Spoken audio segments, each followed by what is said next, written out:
And they were, what tactics should we use? What tactics should we use? How do we get? And I said, who's your customer? And they pointed to like the pregnant lady, said, what are you, an idiot? You didn't go to health class when you were 6? That's our customer. And I said, I don't think that's your customer.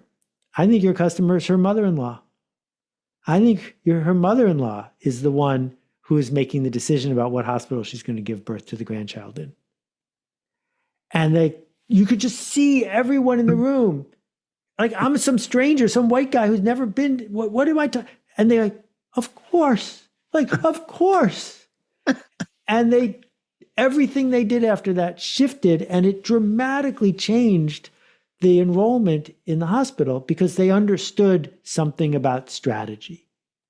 And that's what we're trying to do here. If we're doing good work, like I hope people who are doing evil work don't read this, but if you're doing good work, you need to see that, because otherwise you're going to waste all your time marketing to pregnant ladies.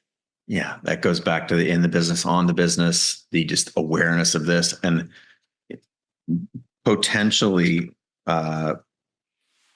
one of the biggest strengths of the cover of your book, in addition to this awesome photo of you in the middle of the O of Godin. And I think, how many books you got? Like 19 bestsellers now. Is that right? Whatever.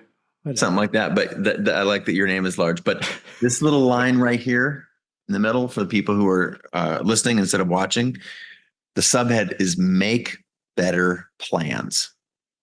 And to me, this is the punchline that if we're going to draw a circle around what matters in this book, and what matters to you as why you would care about reading this book is, you can imagine if you are working, or the analogy you often use or you have used in the past, if you are climbing the wrong mountain, you're doing great at climbing, but if you're climbing the wrong mountain, what are you doing? Yeah. This idea of making better plans, like, who are you at your core? What is your vision? What is your mission? Who are you serving? You start answering some of these questions and making plans that are in line with what you really want to do, who you really are. That makes all the difference in the world. I don't even know how to, I can't say it any more bluntly that is why you have to get this book. Because if you're climbing the wrong mountain right now, and many of you who are listening or watching are, I've climbed the wrong mountain many times in my life, and I've done it as recent as 6 months ago. I was climbing the wrong mountain with a different book that I was writing. I've climbed the wrong mountain. I know how freaking painful it can be, and making the right plans to climb the right mountain is transformational.